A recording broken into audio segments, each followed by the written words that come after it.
Playing with Numbers, Part 7. What you are going to learn in this part? In this part, you are going to learn how to solve the questions of exercise 3.5. In this part, only from question number 1 to question number 6, solutions are explained. Question number 1 from 3.5 exercise is true or false from A to I. The first one is A. If a number is divisible by 3, it must be divisible by 9. अगर कोई भी given number 3 से divide होता है तो वो 9 से भी हो जाता है. अब हमें ये चेक करना है whether this statement is true or false. यहाँ पर 3 का टेबल प्लेस किया गया है. 3 1 जा 3, 3 2 जा 6, 3 3 जा 9, 3 4 जा 12, 3 5 जा 15, 3 6 जा 18 एंड सो ऑन. और 9 का टेबल प्लेस किया गया है. 9 1 जा 9, 9 2 जा 18, 9 3 जा 27 एंड सो ऑन. जो 3 से डिवाइड होता है वो 9 से भी होता है.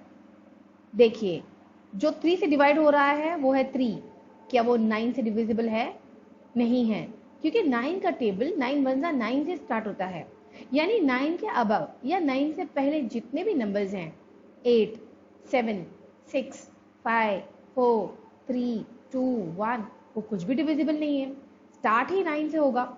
यानी ये जो 9 से छोटे नंबर्स हैं स्मॉलर देन 9 3 6 वो डिविजिबल नहीं है 9 में. राइट. अगर हम बड़े की बात करें तो 9 के बाद में टेबल ऑफ 3 में आता है 12 और 15, जो कि 9 के टेबल में नहीं आता. 9 के बाद डायरेक्ट आता है 9 2 जा 18. यानी 9 और 18 के बीच में आने वाले सभी नंबर्स जैसे 12 और 15 जो 3 के टेबल में डिविजिबल हैं वो 9 के टेबल में डिविजिबल नहीं होते. इसीलिए if a number is divisible bye 3 it must be divisible by 9. ये स्टेटमेंट गलत हो जाता है. 3 and 6 is divisible by 3 but not by 9. Similarly 12 and 15 is also divisible by 3 but not by 9. So the given statement is false. The next, true or false. If a number is divisible by 9 it must be divisible by 3. बिल्कुल उसका converse है. जैसे कि जो भी number divisible 9 से होगा वो 3 से भी होगा. तो अगर आपको याद हो तो हम लोगों ने एक नोट किया था, मीन्स एक कंसेप्ट किया था हमारे कंसेप्चुअल वीडियोस में, that if a number is divisible by another number then it is also divisible by the factors of that number. यानी बड़े नंबर्स जो भी नंबर दिया हो उसके फैक्टर्स से डिविजिबल होता है. तो 9 का हम लोग फैक्टर्स निकाल लेते हैं. तो if number is divisible by 9 वो 9 के फैक्टर्स से भी डिविजिबल होगा. तो फैक्टर्स ऑफ 9 क्या हैं? 1 3 9. अगर फैक्टर्स ऑफ 9 में 3 है तो जो 9 से डिवाइड होता है वो डेफिनेटली उसके फैक्टर से भी डिवाइड होगा, यानी 3 से भी होगा. यानी if a number is divisible by 9 तो surely it is also divisible by the factor of 9 and 3 is among the factors. वो 9 के फैक्टर्स में आता है, इसीलिए the given statement is true. Now comes question C. A number is divisible by 18 if it is divisible by 3 and 6. यानी अगर कोई number 3 और 6 से डिविजिबल है तो वो श्योरली 18 से भी डिविजिबल होगा. तो यहाँ पर तीनों टेबल प्लेस कर दिए गए हैं. जैसे 3 के टेबल में कौन से नंबर्स डिविजिबल हैं? 3 6 9 12 15 18 21 24 27. राइट. और 6 में 6 12 18 24 30 36 42 48 and 54. I am showing you all the multiples here. Now look at here 18. ये 18 का टेबल है. 18 में क्या क्या डिविजिबल है? 18 में ये सारे नंबर्स डिविजिबल है. अब जो 3 और 6 में डिविजिबल है क्या वो 18 में है? चलो चेक करते हैं. 3 में 3 डिविजिबल है, 6 में 6 डिविजिबल है, 3 में भी 6 डिविजिबल है. यानी 6 जो है वो 3 में डिविजिबल होता है, लेकिन 3 जो है वो 6 में नहीं होता. But we are talking about 3 and 6 and we are going to compare this with 18. तो 3 6 9 ये 18 में डिविजिबल नहीं है, जबकि 3 में है. 6 जो 6 में डिविजिबल है बट 18 में नहीं है. समझ में आया? आपको सिर्फ एक भी मिला ना ऐसा प्रूव करने के लिए कि स्टेटमेंट नहीं हो रहा, एक वक्त में भी नहीं हो रहा, तो हम लोग उसको हमेशा के लिए फॉल्स ही कंसिडर करेंगे.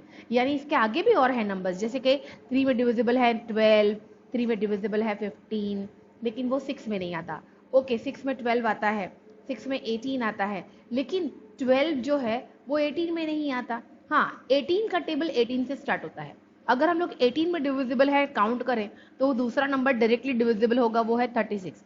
यानी 18 और 36 के बीच में आने वाले ये तमाम नंबर्स राइट जो 6 में आते हैं, जो 3 में आते हैं, वो तो नहीं आ रहे 18 में, है ना। इसका मतलब the given statement is false. As you can see that 12, 24 which are divisible in 3 and 6 but they are not divisible in 18.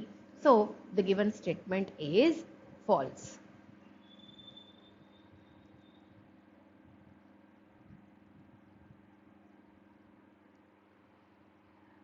Question number 1 का D आता है.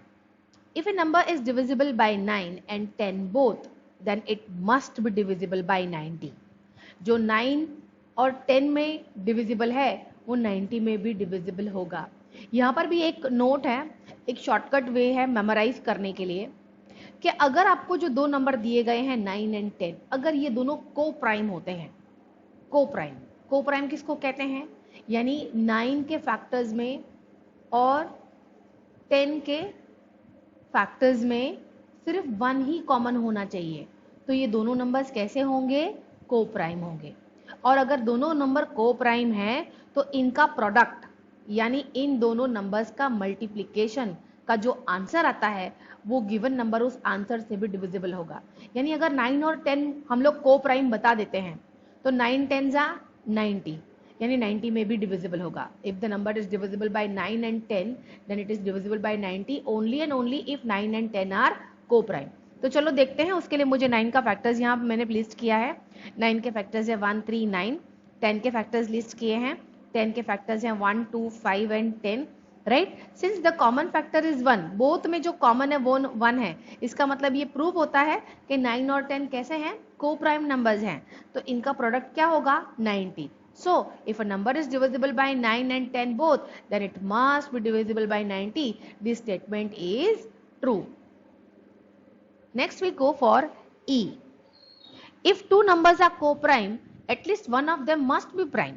अगर आपको दो नंबर दिए गए हैं, वो दो नंबर को प्राइम नंबर्स हैं, तो उनमें से कोई भी एक डेफिनेटली प्राइम होगा। ये स्टेटमेंट को हमें प्रूव करना है ट्रू या फॉल्स। तो चलो 9 और 10 को प्राइम तो हैं। अभी हम लोगों ने इसके प्रीवियस स्लाइड में देखा कि कॉमन फैक्टर 1 आता है, इसलिए 9 और 10 को प्राइम है। लेकिन क्या 9 और 10 में से दोनों में से कोई एक भी क्या प्राइम है? प्राइम होने के लिए 9 के पास दो ही फैक्टर्स होने चाहिए, 1 और 9। 10 के पास भी दो ही फैक्टर होने चाहिए, 1 और 10। लेकिन 9 के पास तो ज्यादा फैक्टर्स होते हैं, 1 3 और 9। 10 के पास होते हैं 1 2 5 और 10। यानी ये दोनों में दोनों कैसे नंबर हैं, कंपोजिट नंबर हैं, प्राइम नंबर नहीं है, एक भी प्राइम नहीं है, इसलिए the given statement is false. Next आता है F. All numbers which are divisible by 4 must be divisible by 8। जो 4 से डिवाइड होता है वो 8 से डिवाइड होता ही है। चलो देखते हैं, 4 से 4 डिवाइड कर सकते हैं हम लोग, 4 1 जा 4, क्या वो 8 से डिवाइड कर सकते हैं? नहीं, क्योंकि 8 1 जा 8, शुरुआत ही 8 से होगी, तो 8 के पहले वाले सारे नंबर्स कहाँ गए, नहीं आएंगे। 1 to 7 में कोई भी नंबर डिविजिबल नहीं होगा 8 में, तो 4 नहीं होगा, यानी पहला ही स्टेटमेंट नहीं है, राइट। अब 8 हो जाता है, व्हाट अबाउट 12? 8 और 16 के बीच वाले नंबर्स नहीं होंगे, यानी 12 भी नहीं आएगा इन डिवीजन ऑफ 8, नहीं हो सकता एग्जैक्टली डिवाइड। फिर 16 के बाद में 20, यानी 16 और 24 के बीच में 20 आता है 4 के टेबल में, वो डिवाइड होता है 4 में, लेकिन 20 डिवाइड नहीं होता 8 में, इसलिए ये जो गिवन स्टेटमेंट है ये फॉल्स हो जाता है, क्योंकि 4 12 20 which are divisible by 4 but they are not divisible by 8. So the given statement is false. Now we go for G. All numbers which are divisible by 8 must be divisible by 4. जो number 8 से divide करते हैं वो 4 से भी divisible हो जाते हैं। So if a number is divisible by 8, हम लोग फिर से वही दोहराएंगे, तो 8 के फैक्टर्स में अगर 4 आता है तो वो 4 से भी डिवाइड होता है ना। हमने इसके पहले भी ऐसा वाला सम किया है। If a number is divisible by another number, then it is also divisible by the factor of that another number. So हम 8 के फैक्टर्स निकाल लेते हैं। 8 के फैक्टर्स में आते हैं 1, 2, 4, 8, यानी 4 आता है, यानी जो 8 से डिवाइड होगा वो 8 के फैक्टर्स में से भी किसी से भी डिवाइड होगा, 2 से भी होगा, 4 से भी होगा। Okay, so the given statement is true. Next है हमारा H। If a number exactly divide two numbers separately, it must exactly divide their sum. अगर कोई एक नंबर है जो दो नंबर्स को अलग अलग डिवाइड कर पाता है, डिविजिबल है वो, तो उन दो नंबर जो अलग अलग हैं उनको प्लस करेंगे, सम करेंगे मतलब प्लस करेंगे, और उनका जो भी आंसर आएगा वो उस नंबर से भी डिविजिबल होगा। तो यहाँ पर एग्जाम्पल लेकर हम समझते हैं। सपोज यहाँ पर मैंने आपको दो एग्जाम्पल लेकर दिए हैं, एक नंबर है 12 और एक नंबर है 16। ये एग्जैक्टली किससे डिविजिबल होता है? 2 से, है ना। अब हम इस 12 और 16 को प्लस कर लेते हैं, we add them, we get the answer 28। यानी 12 2 से डिविजिबल है, 16 2 से डिविजिबल है, तो ये दोनों का सम 28 भी 2 से डिविजिबल है। हाँ देखो, 12 में लास्ट नंबर 2, नंबर इवन है, 2 से डिविजिबल है। 16 में लास्ट नंबर 6 इवन है, डिविजिबल बाय 2। 28 में लास्ट नंबर 8 है, 28 कैसा है? इवन नंबर है, और ये भी डिविजिबल है बाय 2। यानी 12 16 सेपरेटली तो 12 2 से डिवाइड होते ही हैं, बट इन दोनों का प्लस करने पर, सम करने पर जो 28 आता है वो भी 2 से डिविजिबल है। चलो इसके अलावा कुछ और करके देखते हैं। चलो 12 और 16 को हम किसी एक और नंबर से लेते हैं, 4। सो 4 से डिविजिबल है, हाँ 4 3 जा 12 डिविजिबल है, 4 4 जा 16 डिविजिबल है। अब 12 और 16 को प्लस कर लिया तो 28, 4 से डिविजिबल है, हाँ है, 4 7 जा 28। सो दो बार अलग अलग एग्जाम्पल लेके हमने वेरीफाई किया that the given statement is true. Understood? दोनों डिविजिबल हो तो ही उनका सम डिवाइड कर सकते हो और वो डिविजिबल होगा। बट सपोज 12 और 16 की जगह 15 दिया होता तो 12 तो 2 में डिवाइड हो सकता है, लेकिन 15 नहीं हो पाता। यानी एक होता है, एक नहीं होता, तो उसका सम भी नहीं होगा। ठीक है, अगर दोनों डिवाइड होते हैं तब हम सम के लिए जाते हैं, चेक करने के लिए क्या सम डिविजिबल है ना। उसी तरह यहां पर भी 12 और सपोज 18 दे दिया होता तो 4 में 12 डिवाइड कर सकते हैं बट 18 नहीं। जब एक हो रहा है और एक नहीं, तो वो दोनों का जो सम होता है वो भी 4 से डिवाइड नहीं हो सकता। यानी 12 और 18 का सम कितना होता? 30, और वो 30 4 में डिविजिबल नहीं होता। आपको समझ में आ गया? नेक्स्ट है हमारा question I। If a number exactly divide the sum of two numbers, it must exactly divide the two numbers separately। ये बिल्कुल कॉन्वर्स है। अभी इसकी अर्लियर वाली स्लाइड में हमने जो समझा उसका बिल्कुल कॉन्वर्स है कि अगर कोई एक number, sum of two numbers, if a number exactly divide the sum of two number, it must exactly divide the two numbers separately। अगर किसी सम को कोई एक नंबर डिवाइड कर पाता है तो उस आंसर से पहले जो दो नंबर हमने एडिशन के लिए लिए थे वो दोनों नंबर भी उस नंबर में डिविजिबल होंगे। ये भी हम लोग एक एग्जांपल लेके कर देखते हैं। चलो 27 हमने लिया है विच इज डिविजिबल बाय 3। हम जानते हैं 3 9 जा 27, 27 3 से डिविजिबल है। अब 27 के दो सम कर लेते हैं। एग्जाम्पल में लिया है 21 प्लस 26 गिव्स यू 27। मैंने सम में लिया 21, सम में लिया 6। क्या 21 3 से डिविजिबल है? हाँ है, 3 7 जा 21। क्या 6 3 से डिविजिबल है? हाँ, 3 2 जा 6। यानी 21 और 6 बोथ आर डिविजिबल बाय 9। चलो अब दूसरा एक सम लेके हैं, 20 प्लस 7 गिव्स यू 27। क्या 20 3 से डिविजिबल है? नो। क्या 7 3 से डिविजिबल है? नो। यानी ये हमने देखा that sometime it is happening and sometime the statement is not proving true। अगर सारे ही बार, अगर आप जितने भी बार एग्जाम्पल लो और वो सारे एग्जाम्पल हमारे स्टेटमेंट्स के लिए ट्रू ही कर सकते हैं, साबित कर सकते हैं, तो ही हमारा स्टेटमेंट ट्रू होता है। अगर एक बार भी वो जो लॉ उसने प्लेस किया है वो अगर नहीं मैच होता तो हमारा स्टेटमेंट फॉल्स हो जाता है। तो हमारा स्टेटमेंट इस सम के लिए तो ट्रू है बट इस सम के लिए फॉल्स आ जाता है। So it will be false for whole. Okay, so the given statement is false. अब हम आते हैं हमारे नए क्वेश्चन नंबर 2 की तरफ, जहां पर हमें फैक्टर ट्री दी गई है 60 की, ए और बी 60 ही लिया है दोनों क्वेश्चंस में, ए में भी और बी में भी। हम पहले देख लेते हैं इस फैक्टर ट्री में जो क्वेश्चन मार्क्स हैं वो फैक्टर्स हमें लिखने हैं। तो 60 के दो फैक्टर्स पहले प्लेस किए हैं 6 और 10। फैक्टर्स में मतलब होता है 6 और 10 को मल्टीप्लाई करोगे आप इन दोनों नंबर को तो आपका ये वाला आंसर आना चाहिए, इसीलिए दोनों तरफ से एरो दिखाए गए हैं that these are the factors 6 10 are. अब 6 के फैक्टर्स लिखते हैं, एक दिया है दूसरा हमें लाना है। तो 2 में क्या मल्टीप्लाई करेंगे तो आंसर 6 आएगा, करेक्ट 3, 2 3 जा 6। उसी तरह 10 है तो 10 के फैक्टर्स में 5 लिखा और यहाँ पर हमें ढूंढना है कौन सा नंबर आएगा। 5 में क्या मल्टीप्लाई करेंगे तो 10 आंसर आएगा, करेक्ट 2। समझ में आया आपको? Will go for the next one. इसी 60 का ही फैक्टर ट्री है बट यहाँ पर कुछ अलग नंबर्स दिए हुए हैं। 30 किससे मल्टीप्लाई करेंगे तो 60 आएगा, 32 जा 60। C answer is placed here. अब 30 के दो फैक्टर्स दिए हैं, एक तरफ 10 और एक तरफ हमें 30 का फैक्टर निकालना है। 10 को किससे मल्टीप्लाई करेंगे तो फैक्टर हमारा मल्टीपल 30 आएगा। 10 को 3 से मल्टीप्लाई करेंगे तो हमारा मल्टीपल 30 आएगा। सो 10 और 3 क्या होते हैं 30 के फैक्टर्स। अब 10 के फैक्टर्स निकालने हैं, दो नंबर निकालिए, दो ऐसे नंबर ढूंढिए आप जिसको मल्टीप्लाई करोगे तो 10 आंसर आता है। तो हमारे वो दो नंबर हैं 2 और 5, 2 5 जा 10। आपको समझ में आया how the factor tree is completed? Now we go for 3.5 which factor tree, third question, which factor are not included in prime factorization of a composite number? Prime factorization जब करते हैं तो कौन से नंबर्स को इंक्लूड नहीं किया जाता, ये हमेशा मेमोराइज कर लीजिए।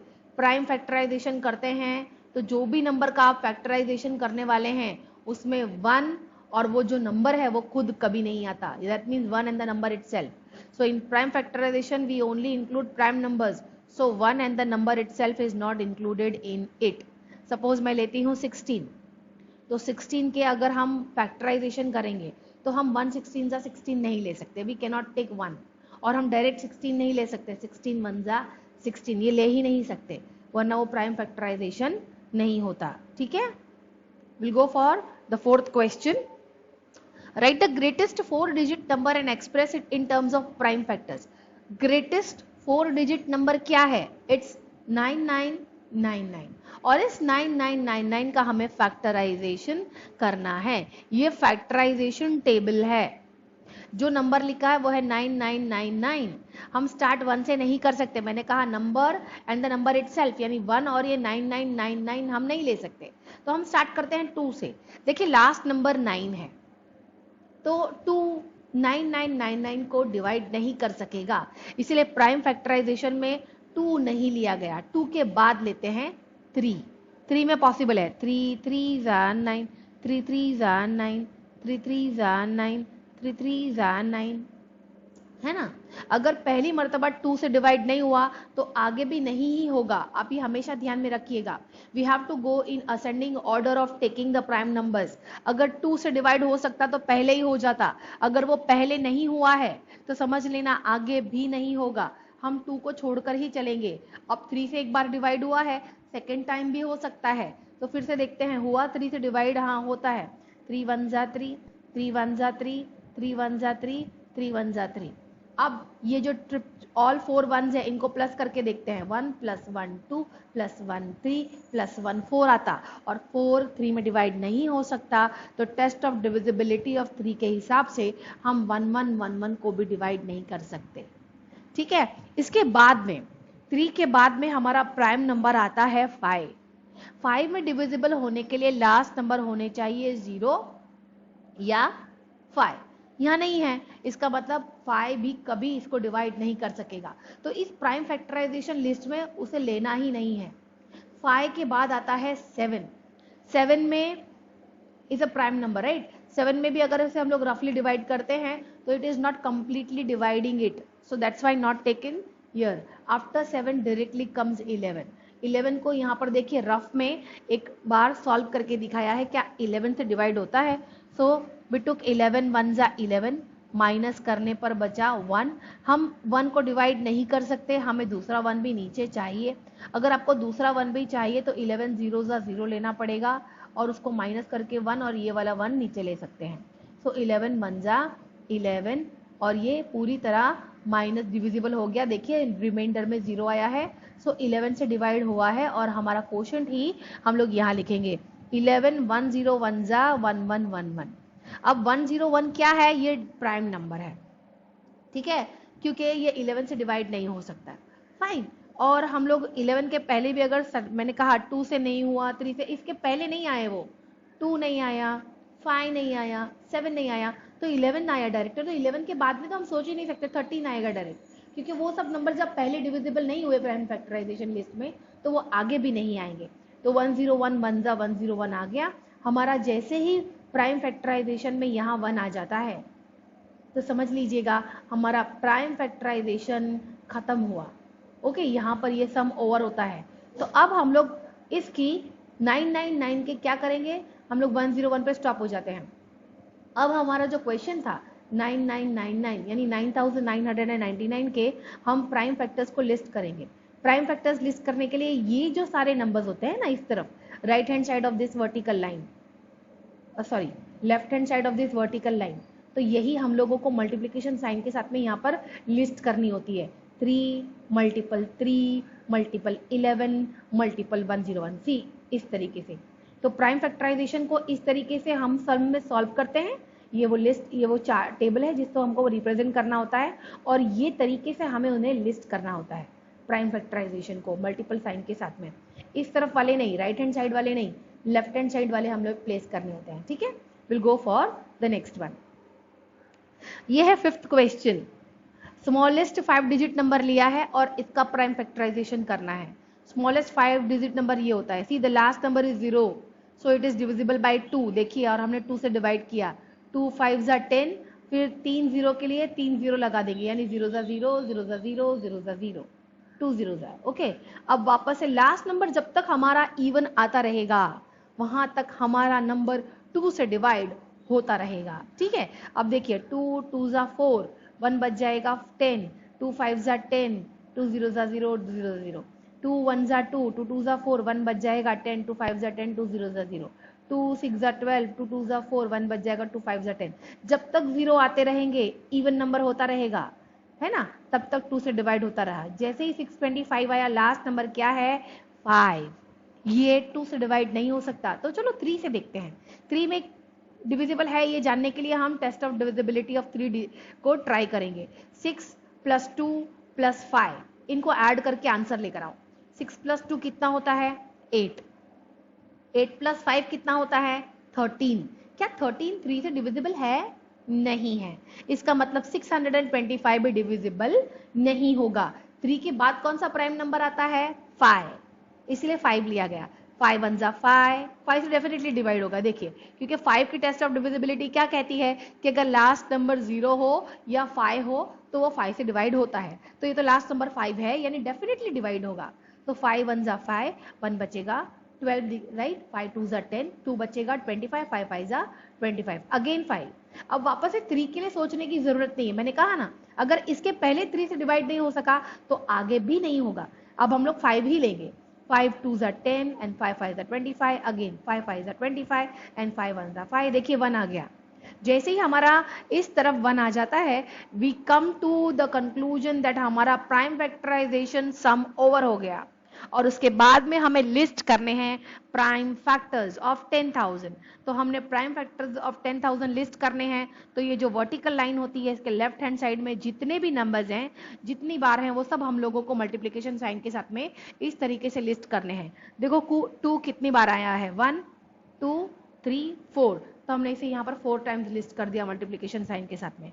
5 कितनी बार आया है 4 टाइम्स, अगेन 5 को भी लिस्ट कर दिया हमने मल्टीप्लिकेशन साइन के साथ। और इस तरीके से हम प्राइम फैक्टराइजेशन लिस्ट रिप्रेजेंट करते हैं। हमारा लास्ट क्वेश्चन है question number 6 of 3.5 exercise. Actually 12 तक है, बट इस पार्ट में मैं ओनली 6 तक एक्सप्लेन कर रही हूँ। The rest of all another from 7 to 12 will be explained in the next video. यहाँ पर we have to list the prime factors of number 1729। आपको 1729 का प्राइम फैक्टर निकालना है। हम इस तरीके से टेबल रिप्रेजेंट करेंगे। लास्ट नंबर 9 है तो 2 से डिविजिबल नहीं हो सकता क्योंकि ऑड नंबर है। 3 की टेस्ट ऑफ डिविजिबिलिटी चेक करते हैं। 1 + 7 + 2 + 9, ये सारे नंबर्स को हम प्लस करके आंसर निकालते हैं। 1 + 7 8 होता है, 8 + 2 10, 10 + 9 19। क्या 19 3 से डिविजिबल है? नहीं। 3 6 18 होता है और 3 7 21। 19 नहीं हो सकता, यानी एग्जैक्टली डिवाइड नहीं कर सकता, तो हम 3 का टेबल लेंगे ही नहीं। अब आता है 3 के बाद प्राइम नंबर 5। 5 में टेस्ट ऑफ डिविजिबिलिटी क्या कहती है कि लास्ट का नंबर 0 या 5 होना चाहिए। नहीं है, ये तो 9 है, यानी ये 5 से भी डिवाइड नहीं होगा। Will go for 7। हम 7 से डिवाइड करके देखते हैं। 7 2 ज़ा 14, 3 बच जाता 32, 7 4 ज़ा 28, 4 बच जाता 49, 7 7 ज़ा 49। अब चाहे तो रफ में इस तरीके से डिवाइड करके देख सकते हैं। It is nothing but a division, but ये मल्टीपल डिवीजन साथ में होते हैं। You get it? देखिए, जब हम लोग डिवाइड करते हैं ना, 1 7 2 और 9, ठीक है। अब देखिए, हमने लेना है यहां पर 7 7 2 ज़ा 14, माइनस करते कितना बच जाता? 7 में से 4 माइनस करेंगे तो 3, है ना। और ये जो 2 है ये नीचे आता 32, 7 4 ज़ा 28, माइनस करते तो कितना बच जाता? 4, राइट। अब नीचे क्या आता? 9, 7 7 ज़ा 49, माइनस करते तो क्या होता? 0 0, यानी एग्जैक्टली डिवाइड हो गया ना। तो हम लोग 7 यहाँ लिखते हैं और 2 4 7 यहाँ लिखते हैं। अब ये वन टाइम डिवीजन हुआ और हम लोगों ने यहाँ लिस्ट किया। अब अगेन हम लोग 2 4 7 को डिवाइड करके देखते हैं 7 से होता है क्या? 2, यानी ये जो क्वेश्चन है ना, यही यहाँ पर लिखना होता है 2 4 और 7। अगर मैं 7 से डिवाइड करती, इसे चेक करती क्या होता है डिवाइड। 7 में 24 तो नहीं जाता, सीधा 7 4 ज़ा 28 जाता है। इसीलिए हम 7 4 ज़ा नहीं 7 3 ज़ा लेंगे। 7 3 ज़ा 21, जब माइनस करते तो नीचे आता 3 और 7, है ना। अब 37, तो 37 से छोटा जाता है ना। 7 5 ज़ा 35, यानी हम 7 6 ज़ा 42 नहीं ले सकते। 7 5 ज़ा 35। अब 7 में से 5 माइनस हो जाता,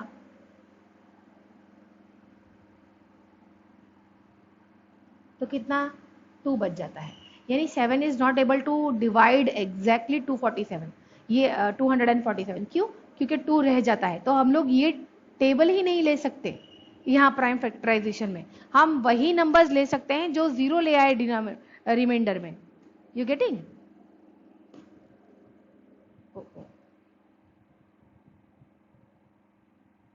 सो हम लोगों ने क्या लिया फिर? हम लोगों ने 13 लिया। फाइन। अब हम लोग 13 को डिवाइड करके देखते हैं। तो 13 को जब हम लोग डिवाइड करते हैं, हाँ, हमने 7 के बाद में डायरेक्ट 13 कैसे लिया ये सोचेंगे।